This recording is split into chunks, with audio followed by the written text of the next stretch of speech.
नुंशिरबा अैगी व्यूअर्सिंगबु Elizabeth इलांगबमना इकाई खुमनबगा लोइनना channel असिदा मयामबु तरामना ओक्चरी ngasisu mayamgidamakta film ama puduna lakchari film asigi mamingna seasoning house film asi 2013 gi June 21 da United Kingdom da release tawkiba film ni film asigi producer na Paul Ye film asi da yauriba characters ningi maming khara hairabada film asi da main role loribi Angel gi saktam da Rosie Day Victor gi saktam da Calvin Howard Gron gi saktam da Sin Pertwee Violetta gi saktam da Anna Welton Venya gi saktam da Dominic Alexa gi saktam da Jenna Powell Film asi explain tawjarakpada soikilan khiba yauragasu mayamna pukchel chauna ngakpiyu haina mayamgi mafamda haijari adudi mayam hawjik film asi kari kamdawbano haibadu mayam punna yengminarasi film asi haurakpada aikoina Angel Kobi nupi amana when haibadi walgi ahoba saruk amadagi thoklakpa ubigani mana went adudagi mapanda thoklakpada nupa khara thingnaki aduga nupa sing aduna nupi kayabu opi naibiba amadi nupa sing adu drugs alcohol witness jingba kaya sinaduna leirambadu mahakna thengnarami masigi matungda film asina haukraba Angel gi punsi wari adu amuk aikhoida uhalli Angel mahaki family member asi mari oirami aduga magi dad adu mayum tharuktuna chatkhirami maramdi magi mamaga magi daddy ga yamna toina khatnabagini madugi matung matam khara leiraga war laklami war aduda military singna miyoi kayabu hatpirami aduga makhoina naha oiribi nupi singbu Victor kauba nupa amada makhoibu yonbirami Victor hairiba nupa asi business amatawi mana tawriba business asi atai kari shunati prostitute ki business ni Angel su yoliba nupi sing adugi manungda mahaksu yaurami Angel gi mama amasung magi sister singbu magi mamang maktada military sing aduna nongmaina kaptuna hatki military sing aduna Victor da free da nupi sing adubu piki adubu Victor na nupa atay dagi nupi sing aduga tuminavagi paisa lawdana business tawrami nupi sing adu Victor gi mangda lephalami aduga makhoida mana hai haukraba nakhoi gi punsi wari sing adu kakthokro haujiktagi hauna anauba punsi wari ama semlagadabani aduga Kanagumbana mapam asidagi nanthoknaba tawravadi misak adu hatkani haina kihalami aduga mahakna example oina nupi ama kauthoklaga nupi adugi khawridu lenkhairaga hatpadu makhoida uhalami aduga nupi adusu sirami madu ubada nupi atai sing adu yamna kiraduna kaplami aduga Victor na magi mamit adu Angel da yenglami amadi magi maithongda tonganba birthmark adu urami madu ubadagi Angel adu mahakna prostitute sing aduga thamlamde mahakti tongana thamlami film asida aikoina khangjinbigadavadi Angel hairiba nupi asi mana pangba amadi wangang bathokdaba nupi amani Victor na Angel bu prostitute sing bu senanaba ama oina thamlami mahakna nupi sing adubu customer lakchingaida makeup tawbigani aduga drugs sing adu mana kapiduna customer singna penaba hotnahalami Angel nasu magi room gi when season aduna mahakpu nanthoknaba hotnarami nongmasu Angel adu room amada changlami maduda nupi ama siduna tarami nupi adu customer na opi naibibadagi sibani tanja aduda nupa ama laktuna asiba hakchang adu chingduna pokhi asumna tawbasi mafam asigidi normal routine ni mafam asida nupi singbu tamchina lakna biba haibasi mafam asigidi machatni nongma Victor na Angel da nupi gi room da makeup tawba tharami maramdi customer khara lakkadaba leibagi mahak laklami room aduda leiramliba nupi adugi mamingna Benia kaurami mahaknasu khanglami madudi Angel adu mana pangba nupini haibadu adubu Mahakna sign language khangba nupi oibana mahaka pau phaunaba ngamlami. Customer sing adu chatkraba matung Angel amuk laklami. Aduga Venya adu I tairami. Aduga mabani pau phaunaduna Venya na hairami. Mahaki mapa adu manapangba miyoini. Aduna mana sign language khangbani haiki. Adumna Venya na family gi wari tawrakpaduda Angel su magi haukraba punsi wari adu ningsinglami. Adumna tawringai duda mi ama lakpagi mami tarabada Angel satkirami. Angel na numidangda amuk laktuna mabani wari sanaki. Maramdi mabani na phone na wari sanaba yaramde. Venya na Angel da hanglami. Makhoi na nanthokhtuna chatkibagi lambi laibra haina. Maduda Angel na madu othoklaroi daba thabakni hairami. Maramdi wal khuding amadi thong khuding lok loina tawi haiki. Angel na purakpa chocolate adu yenaduna charingaida mi lakpagi mami tarakpadagi Angel mana lakhiba wen aduda amuk changduna magi room da chatki. Mathangi numita nupi aduda amuk drug thanaba chatlami. Angel nadi drug adu thaning lamde. Adubu nupi aduna drug aduna mangonda kharada oirabasu awaba kokhali haiduna drug adu kaphalami.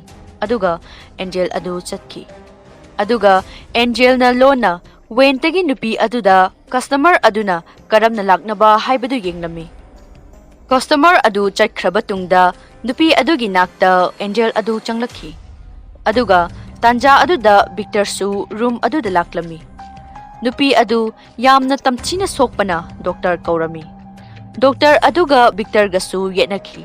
Adubu Victor na paisa piraga nupi adubu treat tawhalami. Numidangda Angel bu kauduna Victor na Angel da master key ama pirami. Aduga mangonda hai Nangna masigi ki asi sijinaduna thong ama hekta hangba yagani. Nangna chenba pamlagasu masigi ki asina mateng pangani. Adubu aina thajai nangna madu tawroi haiba. Maramdi nangna aibu nungshi aduga aina sunangbu thajai. Angel Venya gi nakta laklami. Mana lakpada Venya adu yamna masa sokchilami. Aduga Venya na mafam adudagi thadoklaga chatningbagi wakhal adu phongdoklakpadagi mabani emotional oinaki. Adumna tawduna leiringaida Alexander laklami. Aduga Angel da drug adu Venya da kapnaba hairami. Adubu Angel nadi yaramde. Maramdi madu hek kaplubada Venya adu yamna masa soklakani. Mathangda military khara lakpa aikhoina ubigani. Military adu Goron na luchingduna lakpani. Goron hairiba nupa asinani. Angel gi city da luchingduna miyoi kayabo hatkibadu. Military sing adugi marakta Joseph kauba ama yaurami. Joseph hairibasi Goron gi manaw nupani. Angel na lakpadu da Goron na mabu masak ningsinglami. Goron na Victor da hanglami. Nang na mabu thamliba karigino haina. Maduda Victor na hai mahak yamna phaba nupi amani. Aduga mafam asida nupi singbu mana senari haina hairami. Madugi wa adu taraba matung. Goron na magi military sing aduda hairami. Nakoy na nupi sing adugi nakta chatlaga nungayrucho haina. Aduga Goron na Victor gi office satuna wari sanarami. Ivan kauba nupa ama Venya gi room da laklami. Ivan adu monster gumna yamna tamchiba misak ama oirami. Mana minungshi leitana Venya bu laknarami. Ivan na adumna tawbadu Angel na wentagi lo na yenglami. Angel na khangba ngamdabadagi Ivan adu thangna thinki. Ivan adu pakna siyu yaramde. Adubu Angel na hanjin na thinbadagi mahak sirami. Tanja aduda Venya su siduna leirambadu Angel na thengnarami. Adumna Ivan amadi Angel na mukna khibagi nin khongbu makhol adu military sing aduna taraduna Goron na thong phakaiki. Adubu makhoina thong phakai dringaida Angel di went changduna lotlami. Goron na Ivan adu siduna tarambaduda yamna ngakleduna Victor da hanglami. Masi kanana tawribano haina. Maduda Victor na mahakti khangdi haiki. Adubu Goron na waldagi makhol ama tarakhi. Makhol adugi matung ina chatlaga nupi ki roomda changsinki. Nupi ataidi loina leiramki. Adubu Angel di leiramde. Madudagi Goron na khangki madudi Angel na Ivan bu hatpani haivasi. Mana sauningmanduna nupi amasu nongmaina kapki. Aduga magi team member singda building gi thong sing adu lock to hairami. Manasu makhatana haiki. Karigumba Angel bu thengnarabadi mafam dumaktada Angel bu hatu haina. Aduga Victor amadi mabani makhada kumtharaki. Mabani maraishu taunaki. Somdana Angel adu wentagi tholaktuna main door adu hangnaba taurami adubu yaramde. Maramdi mana pairiba master key adu asingba master key nate. Victor na mabu chang yengnaba tauba master key ni. Thong adu hangba yadrabada Angel adu amu wenta sangsinki. Maduda Victor na uhobadagi nongmaina kapki. Adubu mana haina singna first floor gi wenta thoglaki. Adubu Alexander na amu mahaku parami. Adubu Angel na attack tawduna Alexander da tawbadagi Goron na amu makhol tabadagi makhoi Alexander gi nakta chelaki. Makhoi na magi manak yawba matamda Angel adu wenta amuk changnaba tawringaida Goron na magi makhong paiduna yalami. Adubu Angel na Goron da kauramlaga maha wenta sangki. Maduda Goron na magi team member da Marco kauba nupa amada nongmay piduna wenta changnaba hairami. Maramdi Marco hairiba nupa asina khwaidagi masa phaba mi oirami. Adubu Angel na Marco da check ama hulaktuna Marco su wen manungda sirami. Goron na smoke sizinaduna smoke sing adu mana saithoklami. Asumna building adu smoke ngakta ngairami. Madugi tanja lauduna Victor na military sing adu nongmaina kaptuna hatki. Haujik Goron amasung magi manaw nupa Joseph khakta ngaire. Military singi manungda hinghauriba haibabu. Gorona nongmai makhol tabaduda Goron adu hatu laklami. Adubu Victor na military sing adu Angel na hatlambani hairami. Madudagi Gorona thongnaw hangdoktuna leibadu ubadagi Gorona yenglubada Angel adu Gorona ubadagi nongmai na kaptuna hatnaba tawrami. Adubu Angel na nanthokhtuna forest amagi maigai tamna chelami. Victor, Goron amasung Joseph su Angel gi matungda inaraki. Makhoina ngahak tanaraba matungda Gorona Victor amadi Joseph pu tongan ba maikaida tharami. Angel su khara chelaba matung mahak turami. Aduga asiba nupising adu mahakna urami. Tasingbadi siduna taramliba nupising adu prostitute thamliba building adu da sikhiba nupising aduni. Angel na makhata na chalami. Adubu Victor na Angel bu thengnarami. Angel na thang ama paiduna leirami. Adubu Victor na mangonda kari amata tawroi haisinaduna Angel gi thang adu lauki. Aduga Angel bu phuba hauki.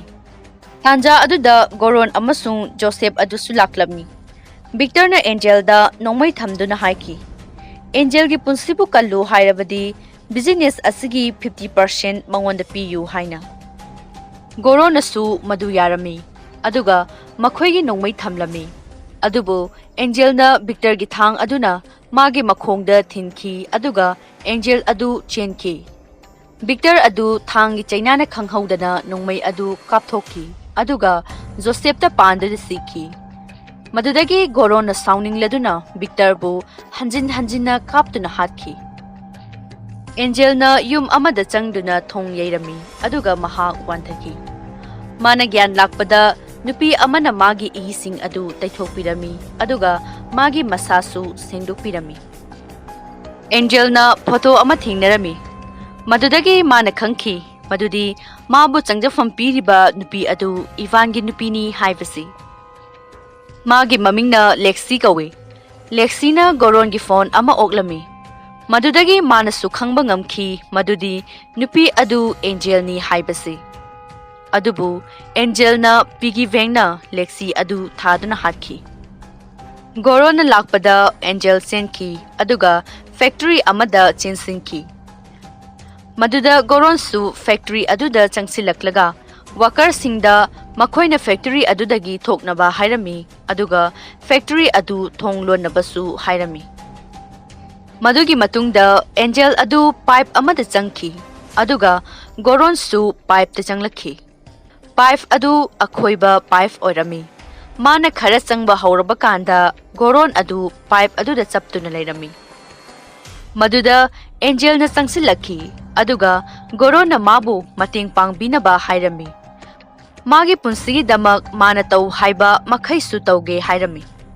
Adubu Angel na fijet amana Goron gi mayada namsingki aduga Angel na sizinaduna Goron bu makeup tawbirami.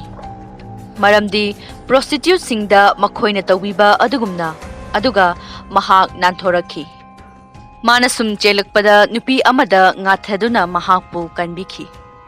Nupi adu doktor oina lakhiba nupa adugi nupini. Asumna Angel gi punsi kanbiki aduga mabu opiba miyoi singbuna loina siki. Asumna film asi loishili. Amuka hanna mayambusu thagachari.